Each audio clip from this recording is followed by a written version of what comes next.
Bien, mientras se van moviendo, hermanos, vamos a buscar en nuestras Biblias nuevamente en Judas. Y vamos a leer los versículos 3 y 4 nuevamente.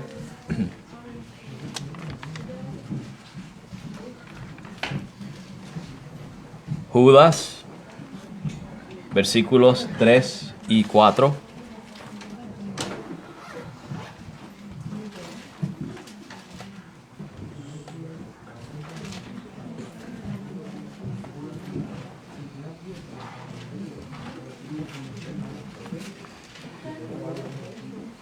Hoy estaremos cubriendo la parte 5 de esta serie de sermones, parte 5.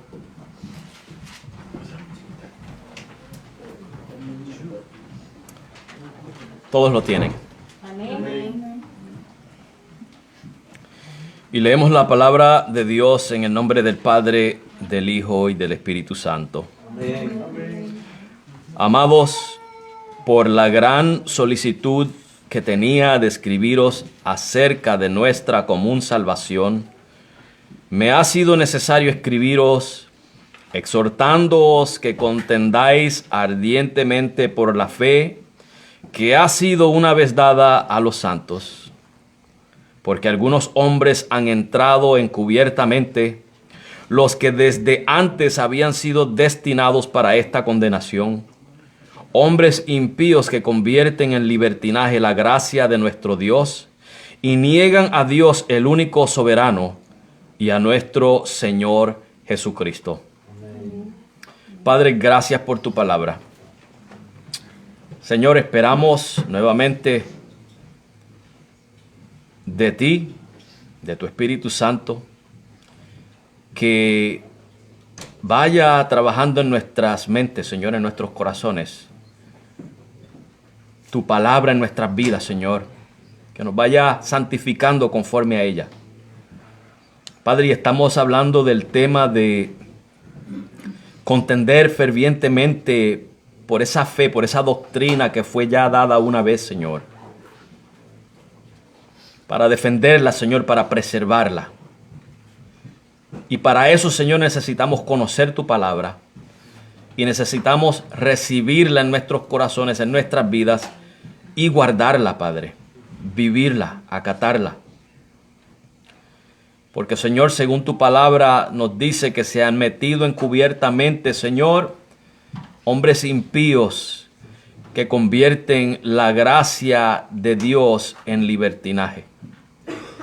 Y, Padre, lo estamos viendo donde quiera. Pero, Padre, este es tu pueblo y te pedimos que tú lo preserves, Señor. Preserva la integridad de tu iglesia, Dios mío. Permite que tu palabra sea suprema. Que sea suprema en cada uno de nosotros, Señor. Que, Padre, que prestemos oído a tu palabra, Señor. Que seamos sumisos a ella, Señor. A la obra de tu Espíritu en nuestras vidas, Señor, que es el que obra a través de tu palabra en nuestros corazones. Ahora, Señor, te damos gracias. Somos tuyos, Padre, así que haz con nosotros, Señor, según tu voluntad. Todo esto te lo pedimos, Señor, en el precioso nombre de tu Hijo Jesucristo. Amén. Un resumen muy breve, Señor, de lo que el Señor nos ha dado en su palabra. Hace 2 domingos atrás fue la última vez, la parte 4. Y habíamos hablado de 2 figuras clave. 2 figuras clave, 2 personajes clave en la historia que han fundado, sus enseñanzas son el fundamento de muchas de las herejías que vemos hoy. Okay. Muchos de los falsos movimientos que estamos viendo hoy día, hermanos, se pueden trazar hacia estas 2 personas. Y les di el ejemplo de un árbol que tiene su raíz y luego se extiende el tronco y las ramas se subdividen en más ramas. Y eso es lo que estamos viendo hoy día. Estamos viendo diferentes enseñanzas. Sería imposible para mí cubrir cada una de las falsas enseñanzas que hay por ahí. Pero así como podemos mirar el fruto del árbol y las ramitas, las hojas, y bajar, descender por el tronco hasta la raíz, de igual manera podemos trazar las falsas enseñanzas a esas raíces. Y si entendemos las raíces, entendemos el resto. Podemos ser más sensibles al discernir las falsas enseñanzas. Y estos dos personajes fueron Phineas Parkhurst Quimby y Esek William Kenyon. Solamente acuérdense de los apellidos. Quimby y Kenyon. Esas dos personas. Y dijimos que Quimby, para principios de los años 1800, se interesó en el mesmerismo, o sea, en la hipnosis. Y Quimby había descubierto que luego de correr su caballo, él tenía unos padecimientos, unos dolores, pero luego de correr su caballo, la euforia que le producía, estas sustancias cerebrales que produce el cuerpo, como la serotonina, las endorfinas, etcétera, producen un sentido de euforia y de buen sentir. Es una droga natural que el cuerpo produce. De hecho, muchas de las drogas ilegales que vemos por ahí, lo que hacen es estimular esas sustancias en nuestros cuerpos, pero las suben a niveles altos para sentirse eufóricos. Y Quimby. Kenyon. K-E-I-O-N. Kenyon. Quimby con Q.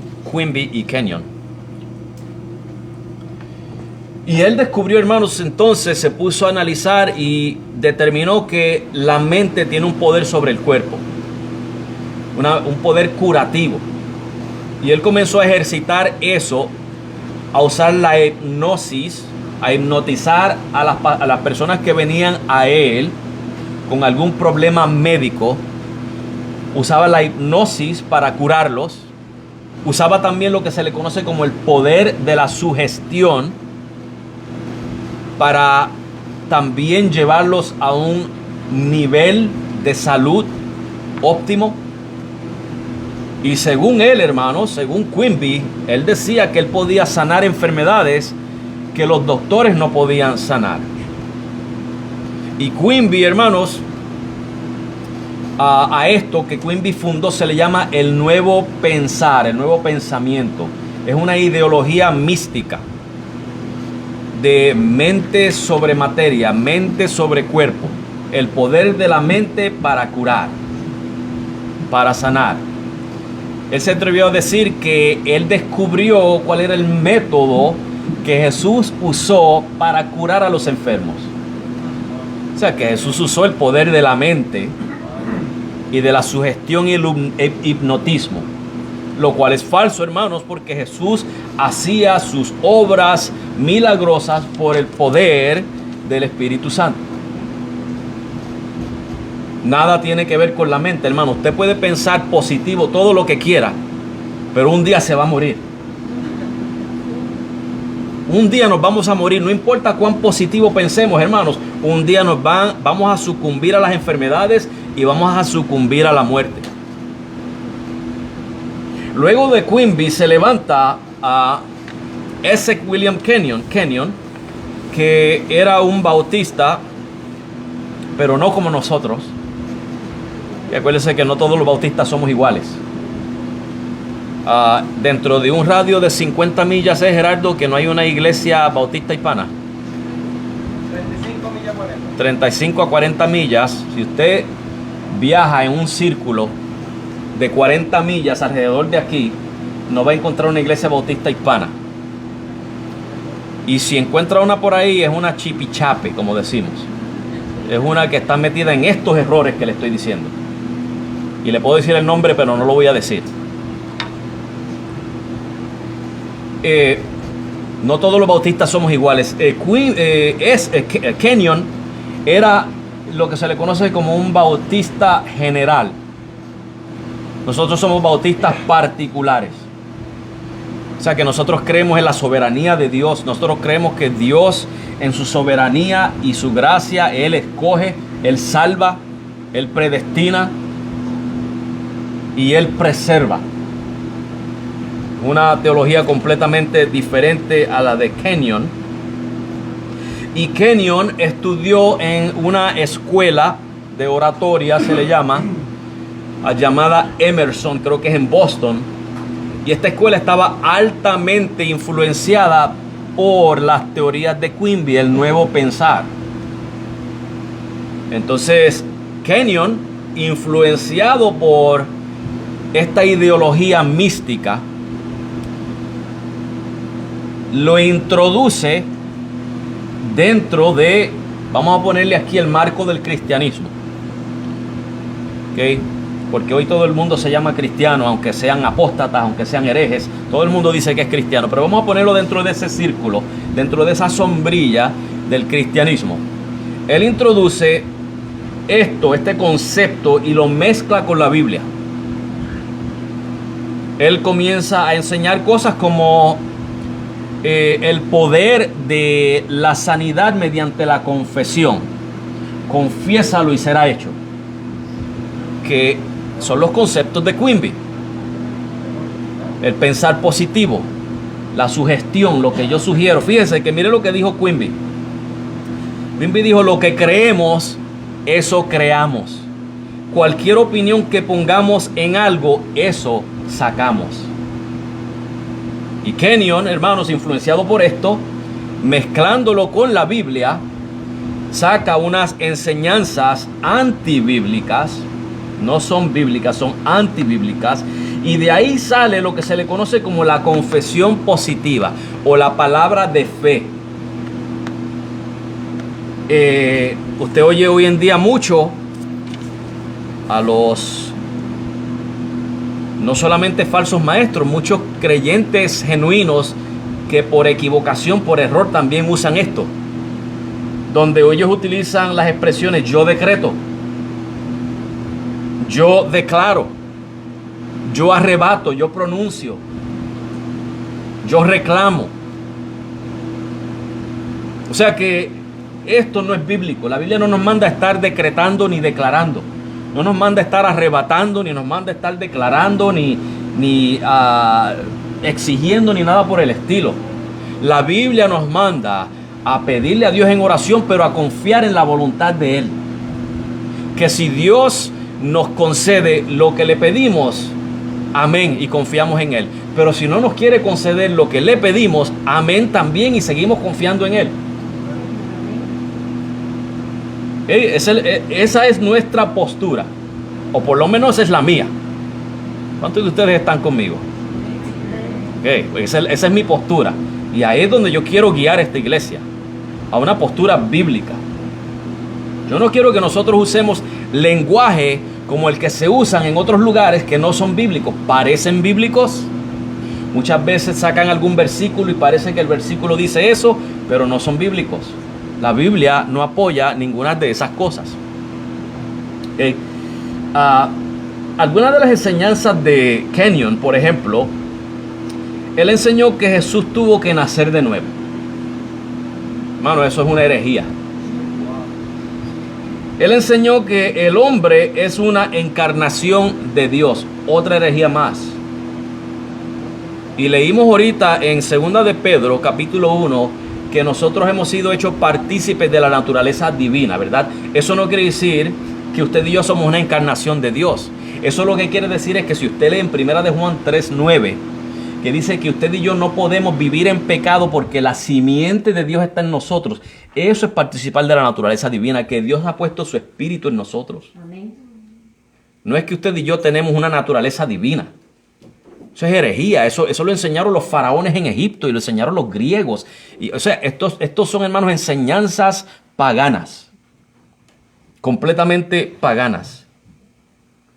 Y lo peor de todo es que Kenyon negó la soberanía de Dios. Negó la soberanía de Dios. O sea, la soberanía de Dios, hermano, quiere decir que Dios reina y controla todo el universo. Todo, absolutamente todo. No hay ni una molécula ni un átomo que se le escape a Dios, que no esté fuera de su control. Aún tu vida y mi vida, hermanos, nuestras decisiones, nuestra conducta, eso está en las manos de Dios. Porque si Dios decide que hoy tú no ibas a llegar aquí, a este lugar, tú no ibas a llegar a este lugar. Pero a Él le plació que tú llegaras aquí a este lugar hoy. La razón por la que tú y yo vinimos a Cristo y recibimos esa salvación tan grande es porque así a Dios le plació. No fue idea tuya, no fue idea mía. Fue la soberana voluntad de Dios, su perfecta voluntad soberana que obró en ti y en mí. Esa es mi postura. ¿Es esa tu postura, hermano? Porque si no, lo podemos hablar con una tacita de café.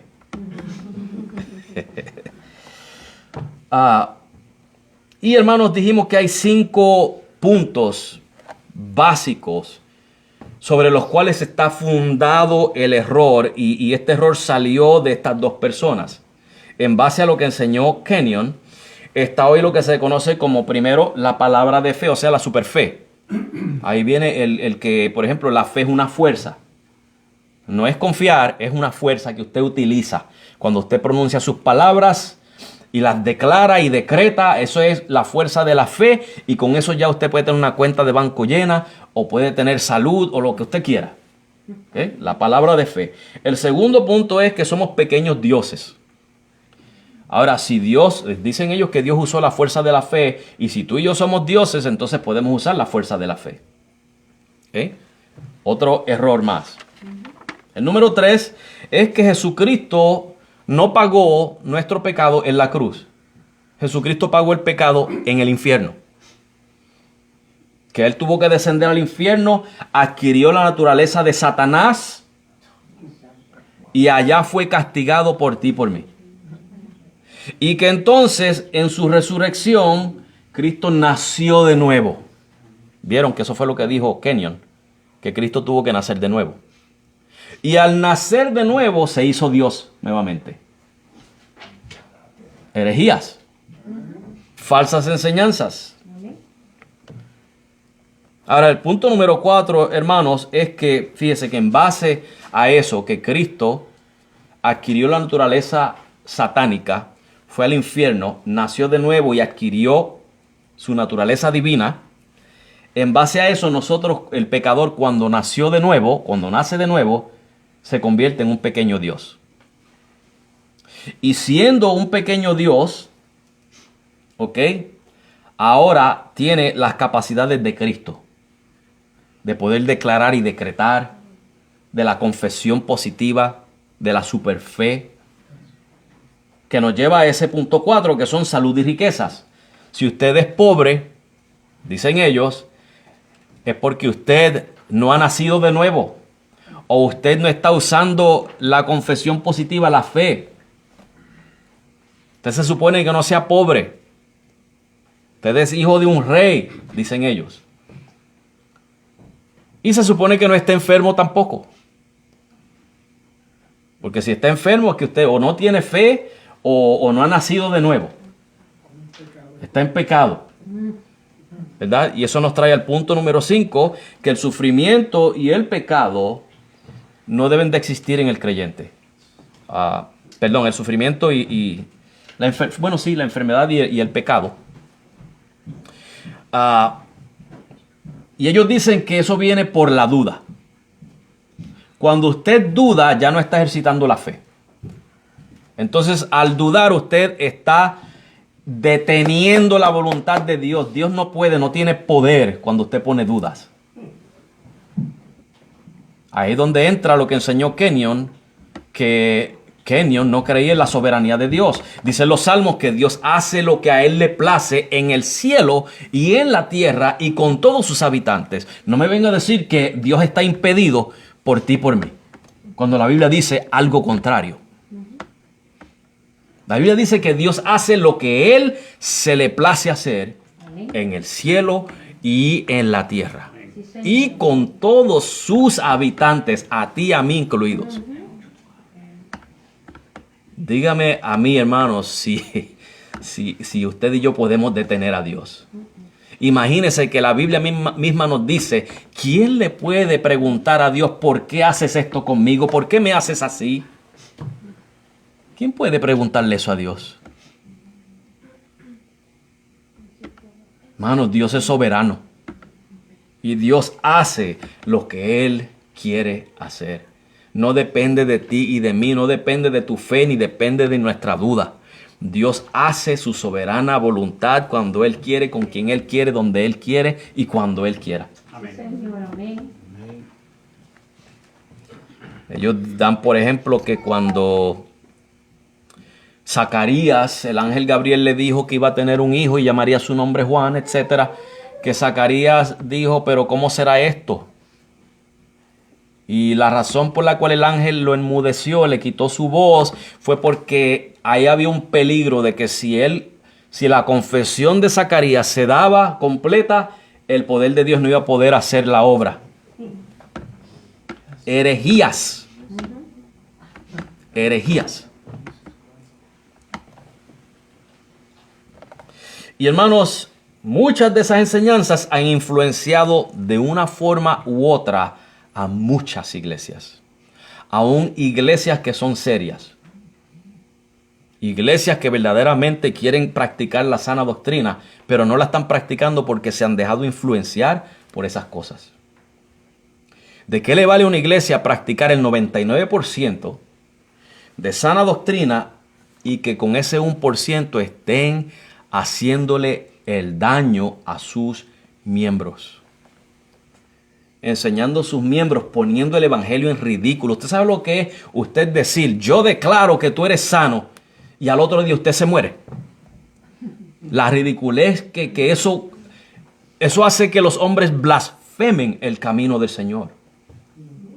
Mira, esos dicen que tienen poder y se ponen a declarar y a decretar, y la persona ahí enferma, en vez de llevarlo al hospital que le podían salvar la vida, se puso a decretar y se murió al otro día la persona. Estamos viendo el peligro de eso, hermanos.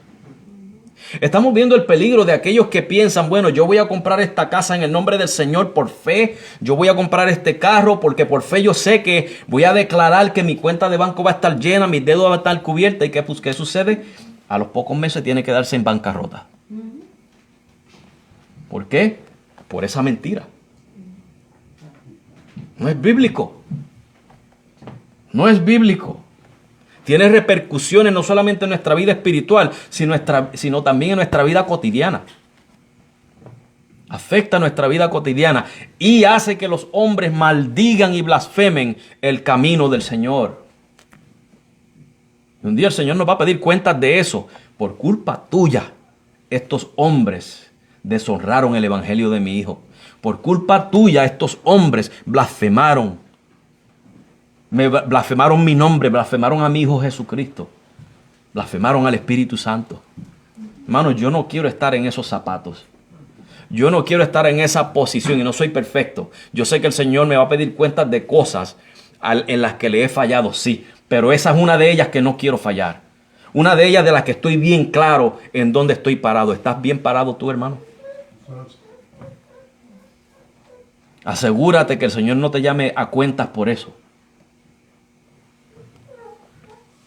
Y observemos, hermanos, que estas cosas que les acabo de decir, estos son conceptos que utilizan muchas veces palabras tomadas de la Biblia. Palabras que se toman de la Biblia. Por ejemplo, hay pasajes donde Jesús dice, todo lo que pidieres en mi nombre, yo lo haré. Y entonces dicen, vea, esa es la confesión positiva. Pídelo en su nombre y Él lo hará. Sí, pero léanse el pasaje completo, lean el contexto de qué Jesús está hablando, de que pida todo lo que se me antoje. ¿O es que pida todo lo concerniente a ese contexto que Él está hablando? ¿A quién le estaba hablando? A los apóstoles. ¿Qué tenían que pedir los apóstoles? Ellos tenían que pedir todo aquello que era necesario para ellos poder llevar a cabo esa misión que Cristo les encomendó a ellos. La de serle testigos por toda Jerusalén, Judea, Samaria y todos los fines de la tierra. Es a eso a lo que ellos se tenían que enfocar cuando le pidieran a Cristo. Todo lo que me pidiereis, Lo que pidieres en mi nombre, yo se los daré. Es en la gran comisión, no es para mis antojos personales. Señor, yo quiero un yate. Pero si quieres un yate, trabaja. Búscate 2 o 3 trabajos y guarda dinero y te compras el yate. Pero no pienses que la Biblia te enseña que para eso es que tú le pides al Señor. So, hermanos, que ellos tuercen las escrituras. Y de hecho, hermanos, aunque estos conceptos suenan bíblicos y no lo son, segunda de Pedro 3:16 dice que los indoctos y los inconstantes tuercen las escrituras para su propia perdición. Para su propia perdición. Estamos hablando, hermanos, de los versículos aquí 3 y 4 de Judas. Pero fíjense cómo, hermanos, el apóstol Pedro también toca estos puntos. Que estas personas que dice Judas que se introducen en la iglesia encubiertamente, no dice que son creyentes que empezaron bien y después terminaron mal. Dice desde un principio que son hombres impíos que entran. No son salvos, entran hombres impíos a la iglesia. Y Pedro dice que son indoctos e inconstantes que tuercen las escrituras. Un indocto, hermanos, es uno que carece de instrucción, carece de educación o de conocimiento. En palabras vulgares acá, podemos decir que es un ignorante. Uno que es un analfabeta en algún tópico o en algún área de la vida. No tiene educación, no tiene entendimiento. Lo contrario vendría siendo una persona letrada, una persona de letras, una persona entendida, instruida, sabia. O sea, si uno que es sabio, ¿ok? Usted lo contrasta con el indocto, pues el indocto no es sabio. Uno que es instruido, el indocto no es instruido. Fíjense, hermano, que esto es muy común escucharlo hoy día. Muchas veces usted está dialogando con alguna persona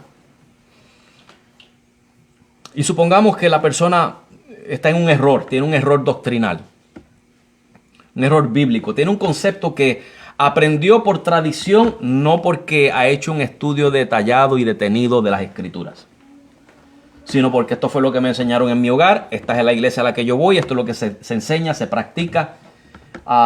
Y fíjese que no fueron como los hermanos o los judíos de Berea en Hechos 17, que dice Lucas que ellos eran más nobles que los judíos de Tesalónica porque ellos buscaban en las escrituras a diario a ver si lo que Pablo les había predicado era cierto. Estas personas no hacen eso. Ellos sencillamente todo lo que se grita desde un púlpito lo repiten sin escudriñar las escrituras. Entonces, ¿qué sucede? Que cuando usted le empieza a señalar por las escrituras, pero eso está mal, esa no es la creencia correcta, eso no es lo que dice la palabra de Dios, eso no es lo que enseña. ¿Cuál es la frase popular de ellos? ¿Qué? La letra mata. Deja de estar estudiando tanto, que la letra mata. Así nos dicen. La letra mata y el espíritu vivifica. Después quieren decir que usted no tiene el espíritu. Le dicen, usted tiene mucho estudio de la Biblia, pero no tienes el espíritu. O sea, se están poniendo en una categoría de superior privilegio que usted. ¿Ok? Pero fíjense, hermano, que eso que están diciendo también es un error. Miren lo que dice Romanos 7:6, para que vea que la misma Biblia le define a usted lo que es la letra. La misma Biblia define qué es la letra. Romanos 7:6. El apóstol Pablo dice, pero ahora estamos libres de la ley, palabra clave, ley, por haber muerto para aquella en que estábamos sujetos. ¿Estábamos sujetos a qué? A la ley. Ahora estamos muertos a la ley. Ya la ley no tiene un contrato con nosotros, una conexión, una relación. No estamos casados con la ley. De modo que sirvamos bajo el régimen nuevo del Espíritu. ¿Cuál es el régimen nuevo del Espíritu? La gracia de Dios. Usted y yo servimos bajo la gracia de Dios. Ese es el régimen del Espíritu. Pero no paremos ahí. Dice, y no bajo el régimen viejo de la letra. ¿Qué es la letra? Es la ley. Cuando ellos le dicen a ustedes, la letra mata, en la mente de ellos, lo que están diciendo es, el mucho estudio te va a matar. Tú estudias mucho, pero no tienes el Espíritu. Esa idea es un error. La Biblia dice que la letra es la ley, no el estudio. Al contrario, el hecho de que Pedro dice que hay indoctos, personas que no son instruidos, que no conocen, que no tienen entendimiento, está indicando que es necesario instruirse, que es necesario escudriñar, aprender, estudiar las Escrituras. ¿Qué dilema tienen esas personas? ¿No lo creen así, hermanos? Que esas personas tienen un dilema porque para ellos el estudiar es malo, pero Pedro dice que hay que estudiar. En 2 de Timoteo 3, 16 al 17, póngale del 15 al 17, el apóstol Pablo dice lo mismo. Ya son 2 testigos. ¿Cuántos testigos pide la Biblia como mínimo? Por lo menos 2 testigos. Ahí tenemos a Pablo y tenemos a Pedro. ¿A quién le vamos a creer? ¿A los que dicen la letra mata o a Pablo y Pedro? Le vamos a creer a Pablo y Pedro. Por supuesto. Este supuesto apóstol Guillermo Maldonado en Florida, él dijo hace poco, hay 2 espíritus que se pasan persiguiéndome. Uno es el espíritu de intelecto y el otro es el espíritu de religiosidad. ¿Sabe por qué él dice eso? Porque sabe que todos aquellos que lo confrontan con la palabra de Dios demuestran que él está mal, que él está equivocado, que está en herejía, engañando a la gente. Entonces él a eso le llama el espíritu del intelecto. ¿Y qué tiene él en contra del intelecto? ¿Tiene algún problema contra el intelecto? ¿Es pecado el intelecto? Especialmente cuando la Biblia lo promueve. Eso es un pretexto, hermanos, que él está usando. Y el espíritu de religiosidad a lo que él se refiere es a la sana doctrina. Él a la sana doctrina le llama espíritu de religiosidad. A él no le gusta la sana doctrina. Dígame usted, hermano, si una persona, usted no conoce quizás a Guillermo Maldonado, pero con lo poco que le acabo de describir, ¿usted cree que eso es un verdadero creyente? ¿O usted cree que esto de los que dice Judas aquí, en el versículo 4, que algunos hombres han entrado encubiertamente, hombres impíos que convierten la gracia de nuestro Dios en libertinaje? ¿Cuál de las 2 usted cree que es ese hombre? ¿Con cuál cae más? Con lo que dice Judas, ¿verdad? Verdadero creyente no es.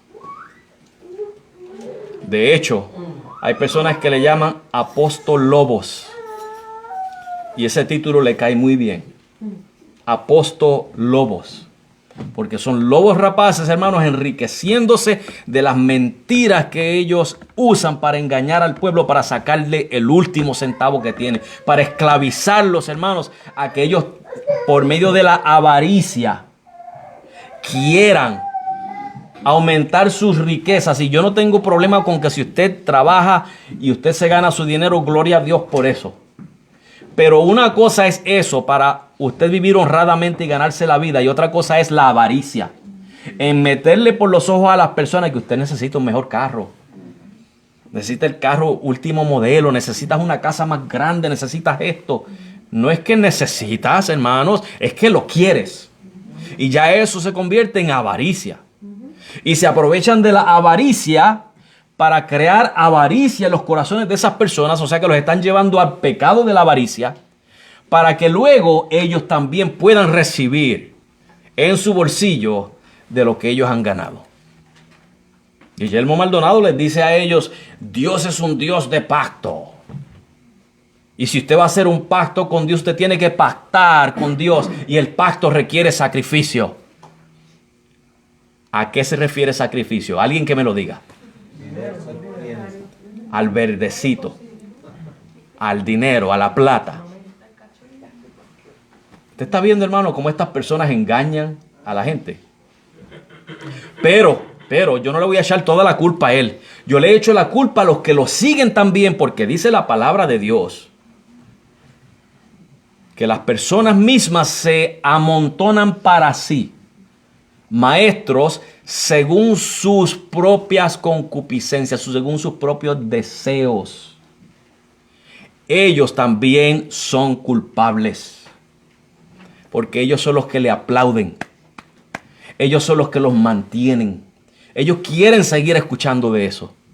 Pero gloria a Dios, porque hay algunos ahí que el Señor, que son escogidos del Señor y van a salir de ahí, que están ahí por error, por engaño, por equivocación, por ignorancia, y hay que orar para que el Señor los saque rápido de ahí.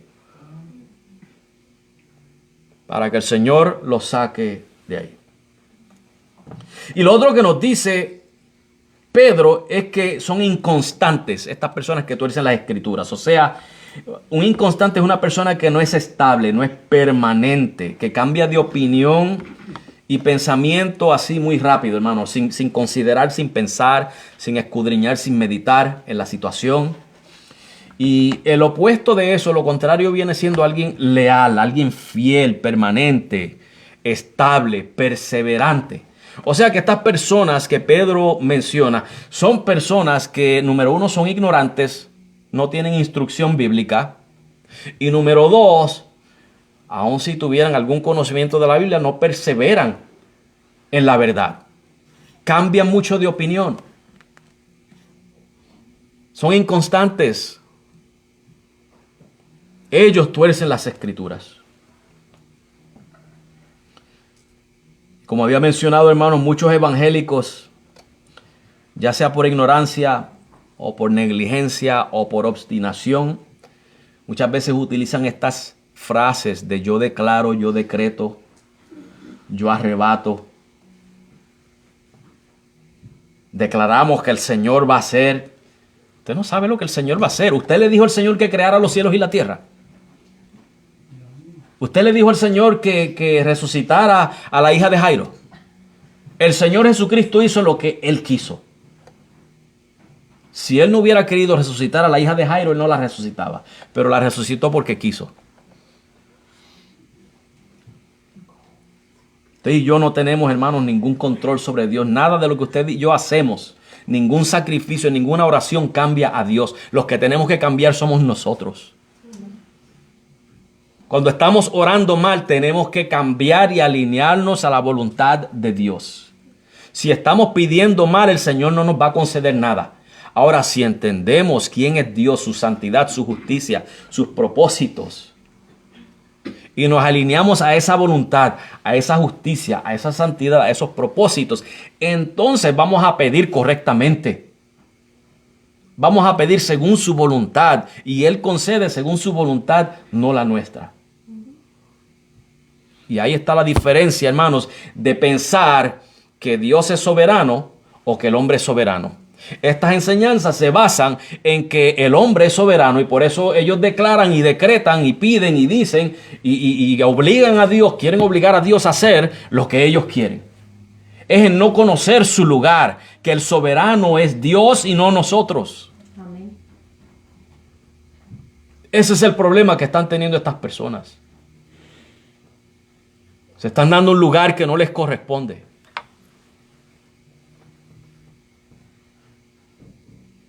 ¿Por qué es que hay muchos evangélicos siguiendo este error, hermanos?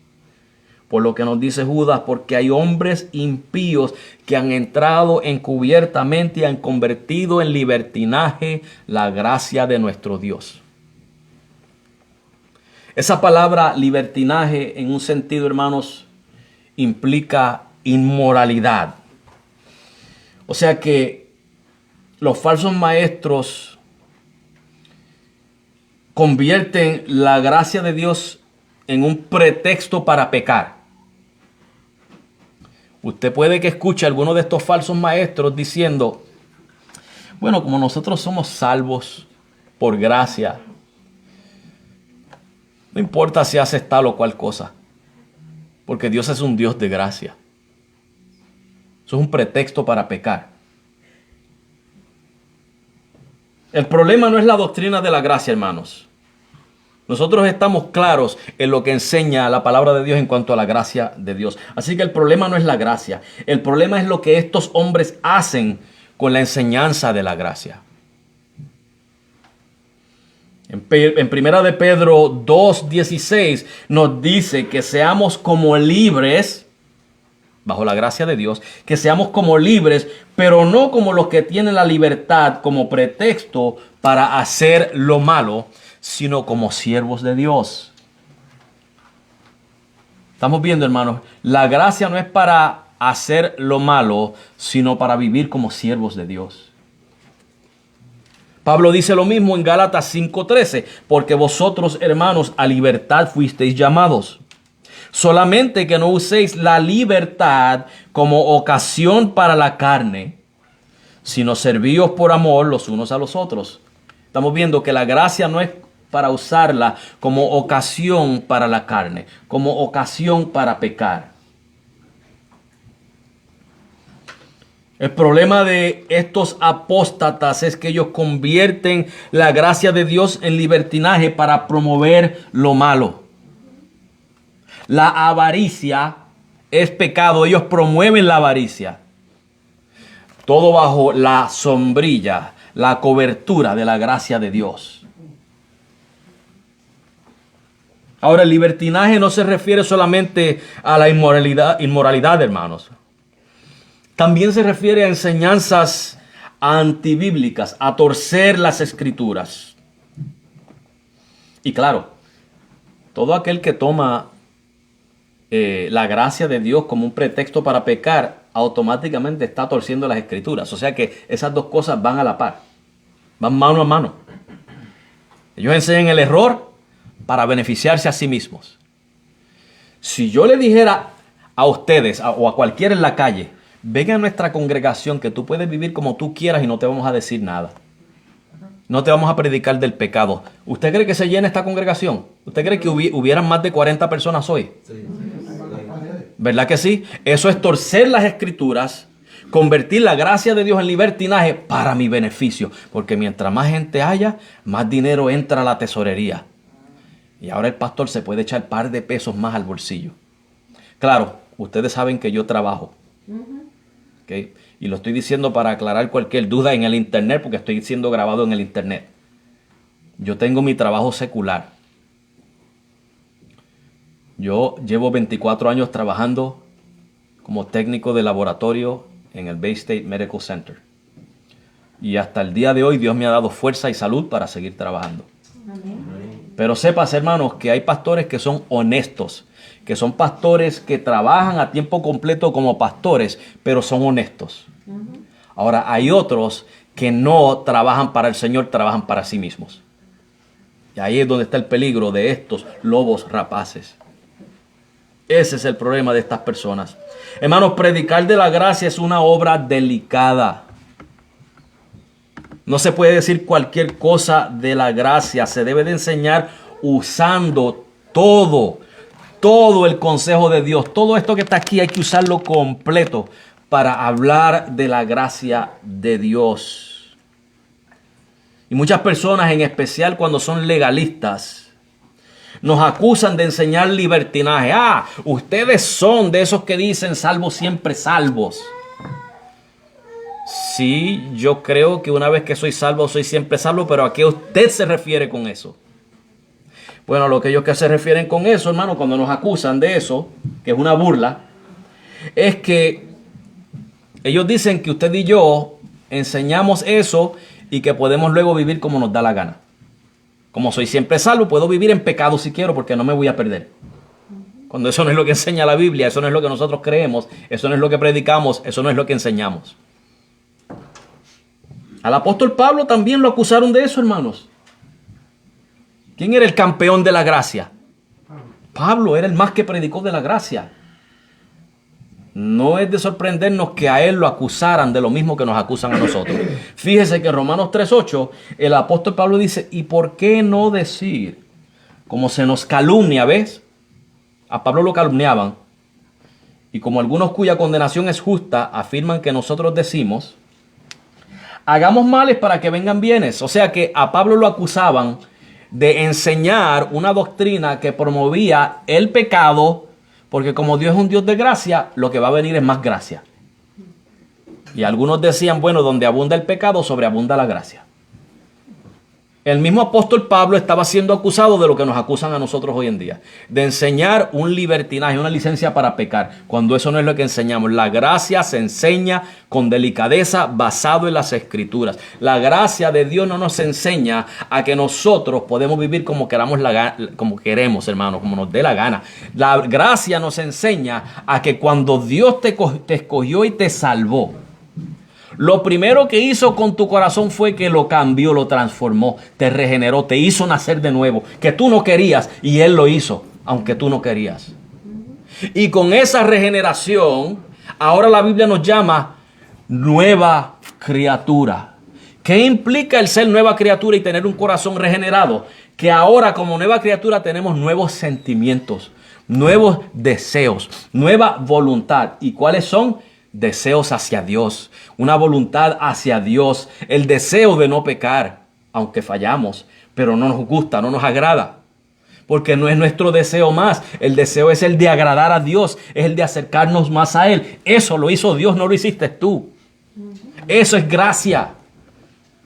Dios te transformó para que vivas para Él. Amén. Eso es gracia. Nosotros no enseñamos esa basura de que te puedes vivir como te dé la gana porque eres salvo. No, ahora que eres salvo vas a vivir como Dios quiere que tú vivas, porque Él te arregló lo que estaba dañado. Él te resucitó de la muerte espiritual. Él te hizo una nueva criatura. Y por eso te afliges cuando pecas. Por eso te sientes mal cuando pecas. Por eso vienes delante de Él cuando pecas. Porque Él te transformó. Tú eres una nueva criatura. Y no disfrutas, no te deleitas en el pecado. Esa es la diferencia.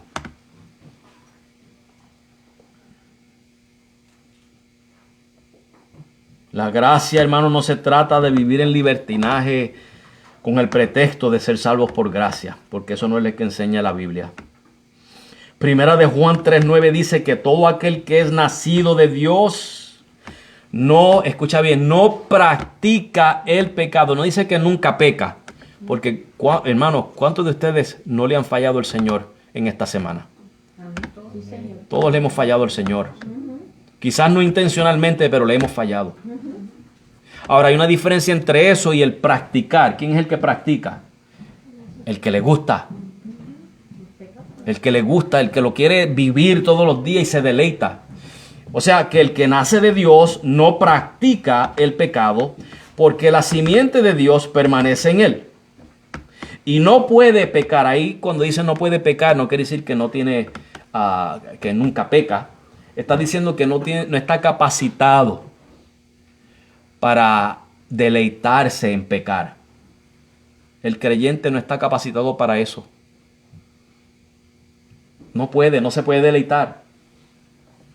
Y cuando lo hace bajo negligencia, descuido, opresión, sea lo que sea, pero no lo disfruta.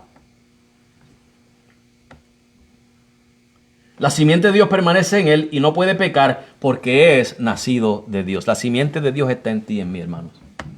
Eso es gracia. Es por esa gracia de Dios que tú y yo cada día nos santificamos más. No porque se te ocurrió a ti ni se me ocurrió a mí. Creo que es una buena idea santificarme. No, eso Dios lo puso en ti. Su simiente está en ti y está en mí. Amén. Y es esa simiente de Él la que nos lleva cada día a acercarnos más a Él, a santificarnos cada día más. Pero eso no es lo que enseñan estos que se meten encubiertamente en las iglesias.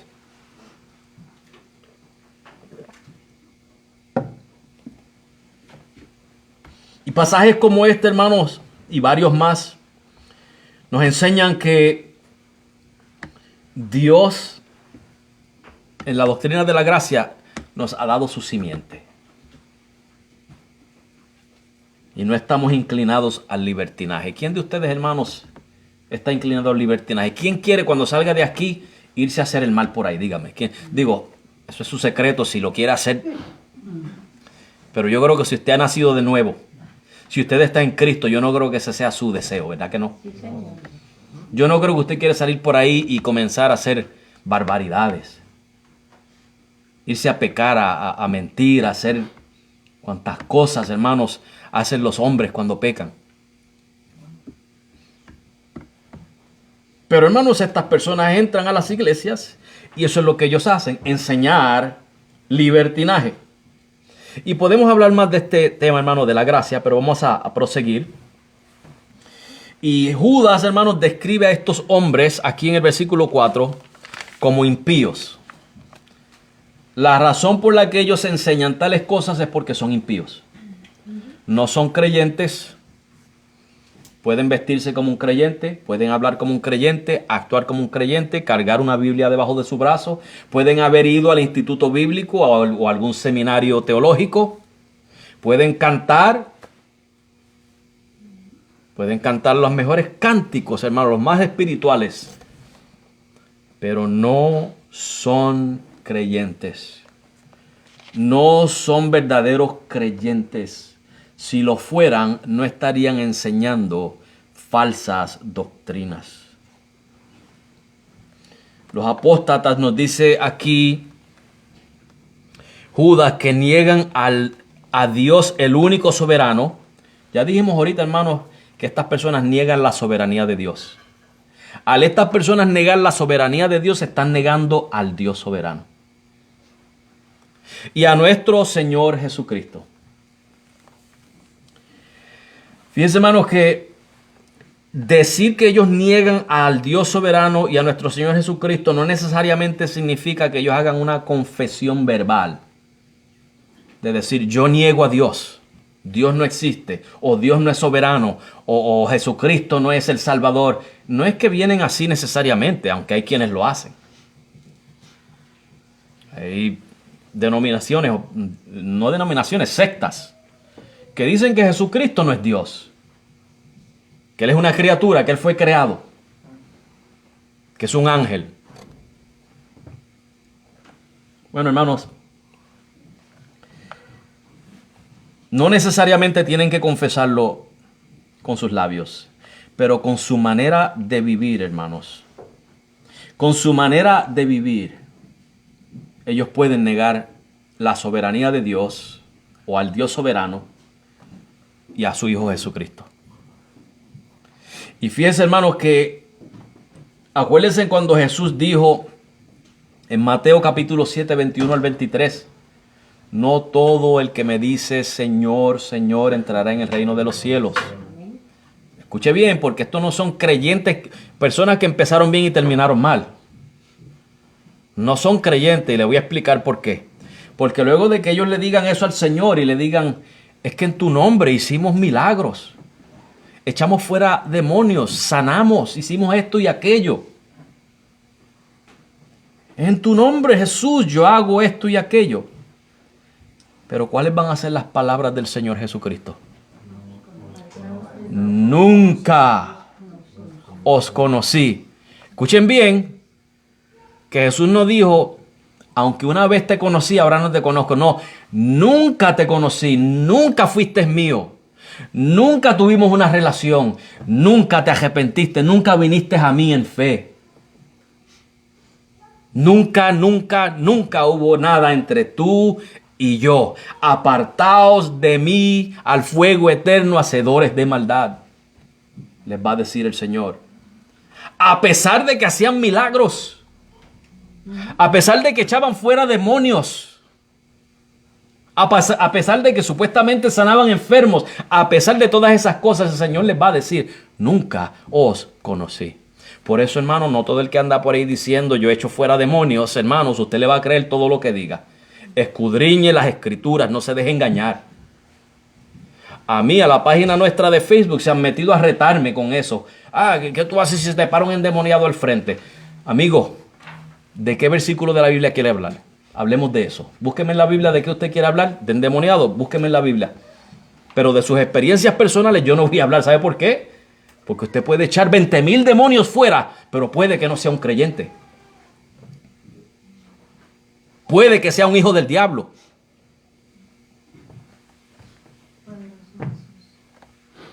Pablo le dice a Tito en capítulo 1, versículo 16, de incrédulos, le está hablando de incrédulos que profesan, escuchen bien, incrédulos que profesan con su boca conocer a Dios, pero con los hechos lo niegan. Eso es una manera de negar al Dios soberano y a su Hijo Jesucristo. En primera de Juan 2:22 se nos declara que el que niega al Padre y al Hijo es el anticristo. Estas personas, hermanos, que con sus hechos y con su boca niegan a Dios Padre y a Dios Hijo, hermanos, son anticristos. Son anticristos. Y por eso es que ahí mismo, primera de Juan 2:19 nos dice que los que salieron de nosotros, estos anticristos, estos que niegan a Cristo, que niegan al Padre, se fueron, se apartaron de la fe. ¿Por qué? Porque no eran de nosotros. No eran verdaderos creyentes. Porque si hubieran sido de nosotros, dice Juan, hubieran permanecido con nosotros. Esos son los que entran encubiertamente y convierten en libertinaje la gracia de nuestro Dios.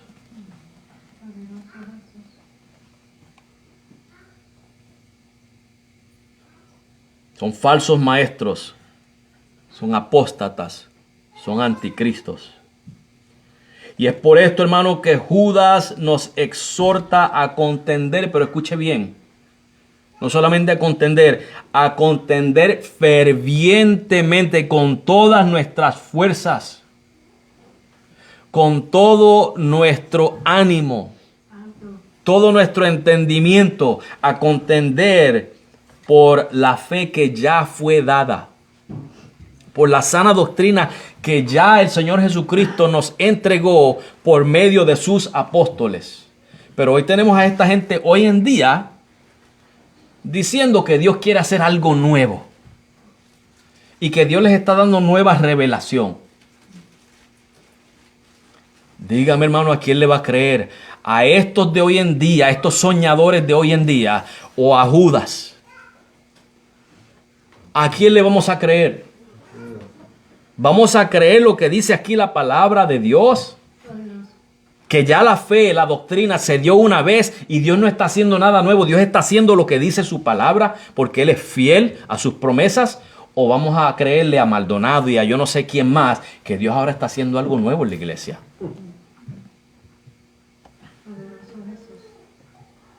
Yo te reto, hermanos, ¿a quién le vas a creer?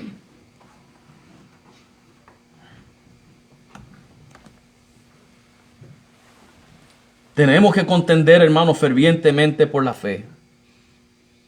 Y una y otra vez somos llamados a perseverar y a preservar la verdad. Perseverar en ella y preservarla.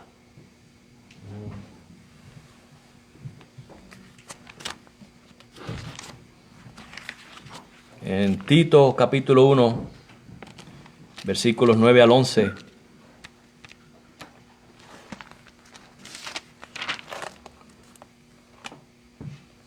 El apóstol Pablo le dice a Tito que sea retenedor de la palabra fiel tal como ha sido enseñada. Maldonado dice, Dios está haciendo algo nuevo. Está enseñando algo nuevo. Pablo dice, retén la palabra como ya te ha sido enseñada. No hay nada nuevo. Lo que el Señor habló está en su palabra. Como te ha sido enseñada, retén eso. No la cambies por algo nuevo, para que también pueda exhortar con sana enseñanza. Hermanos, ¿cómo usted va a exhortar con sana enseñanza si se va a dejar por lo que supuestamente Dios está haciendo nuevo hoy en día? Por las nuevas enseñanzas. Y convencer a los que contradicen. Porque hay aún muchos contumaces, habladores, escuche bien, habladores de vanidades y engañadores, mayormente los de la circuncisión.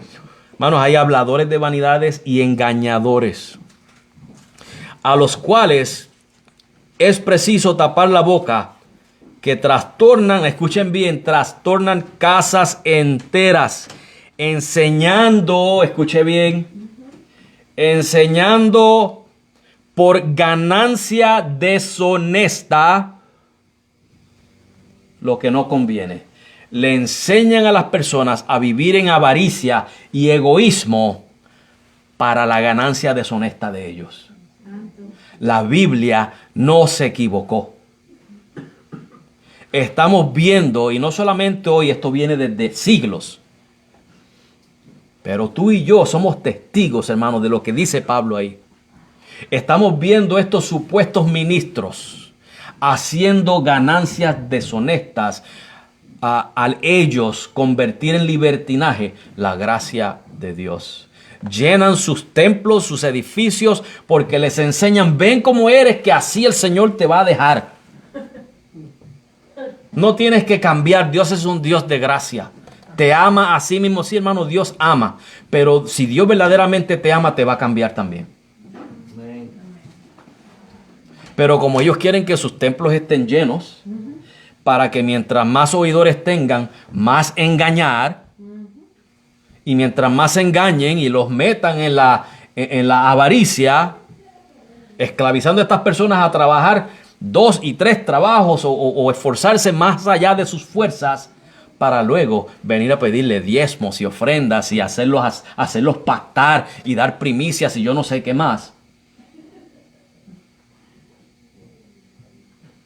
Eso es lo que está sucediendo hoy en día, hermanos.